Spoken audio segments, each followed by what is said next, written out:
กน้องแท้แต่ดวงแดว่ากินบ่ได้หักอายมีให้น้องถือว่าเป็นส่วนเกินหักน้องซ้ำได้สุดท้ายก็ต้องแพ้เงินขาดกันเขินสาวก็เหมือนนี้ไปหากินบ่ได้ยังติดคาใจของสายจักเป็นจังใดคือลืมบ่ได้จากเธอเขาหักเขาแท้เป็นยังเขาคือบ่เสือกะพูดกะเลือเป็นยังบ่เสียสามไว้อยากไปก็ไปหาคนใหม่ให้สมใจเจ้าไปเป็นเมียเขากับสายที่เจ้าไม้ปองกับหนุ่มเศรษฐีเขามีสร้อยแหวนเงินทองส่วนอายนวลน้องเนื้อทองบ่ต้องมาสนขอให้หน้ามนต์หากันจนไม่เท้ายอดทอง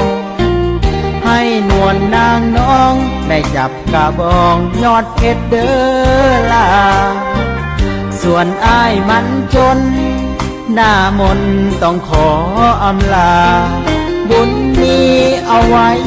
ชาติหน้าการดาค่อยมาพบกัน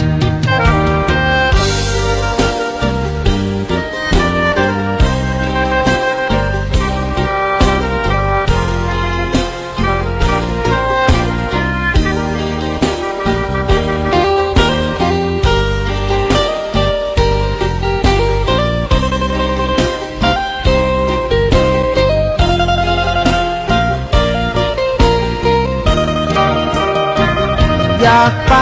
ก็ไปหาคนใหม่ให้สมใจเจ้าไปเป็นเมียเขากับสายที่เจ้าไม้ปองกับหนุ่มเศรษฐีเขามีสร้อยแหวนเงินทองส่วนอายนวลน้องเนื้อทองบ่ต้องมาสนขอให้หน้ามนต์หากันจนไม่เท้ายอดทอ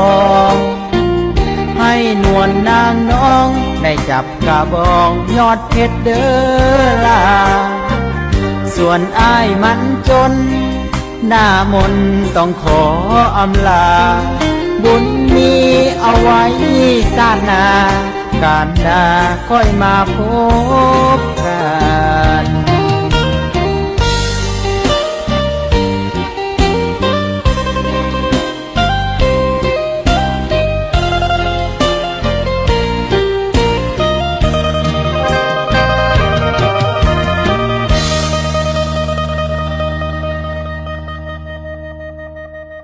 อยากไป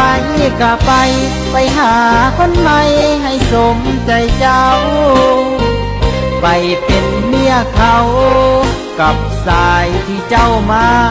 ปองกับหนุ่มเศรษฐี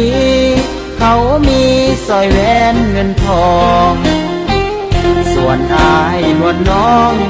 เนื้อทองบ่ต้องมาส